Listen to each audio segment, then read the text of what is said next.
Hey guys, ഇത് ഷെട്ടി ചാവാൻ പോകുന്നല്ല. This is പാലം വൈബ് അടിക്കണമെന്ന് പറഞ്ഞിട്ട് നേരെ വിളിച്ചോണ്ട് പോയി ശരിയ പാലത്ത്. ഇപ്പൊ ഫുള്ള് വൈബായി. അങ്ങനെ വൈബിന്റെ ഇടയിൽ തോണിയിൽ ഒരു തോണി മാമ വന്നു.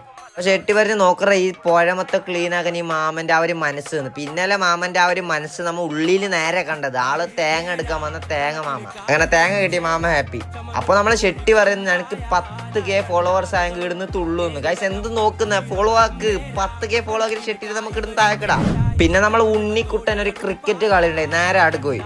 ഈ സ്ലോ മോഷനിൽ വരുന്നത് ഓന്റെ ടീംമേറ്റ്സ്. ആ ചെക്കൻ ബാറ്റും കൊണ്ട് പോയിട്ടുണ്ട്. എന്നിടെ നല്ല കാറ്റായിട്ടുണ്ടാവും. എല്ലാരും മറക്കോ, ചടം പോവാണ്. ആരും പേടിക്കണ്ട. ഒന്നി പഠിച്ച മൂന്നാ മാറ് മാറ് മാറ് മറക്ക് മറക്കോ. എന്റെ പൊന്നിന് പഠിക്കാൻ പറ്റൂലേ. ഇതൊക്കെ എന്ത് നുമ്മ കാണിച്ചാലോ, നോക്കോ.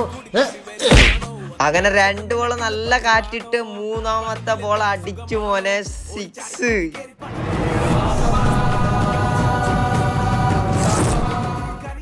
കുറച്ച് കഴിഞ്ഞ് ജമാലിനും ഗോപ്പുവിനെയും കാണുന്നില്ല എന്ന് പറഞ്ഞിട്ട് ഞാൻ മെല്ലെ പോയിട്ട് നോക്കുമ്പോ 2 കള്ളന്മാർ കട്ടൊരു ബിരിയാണി തിന്നുകൊണ്ട് എന്നെ വെട്ടിട്ട്.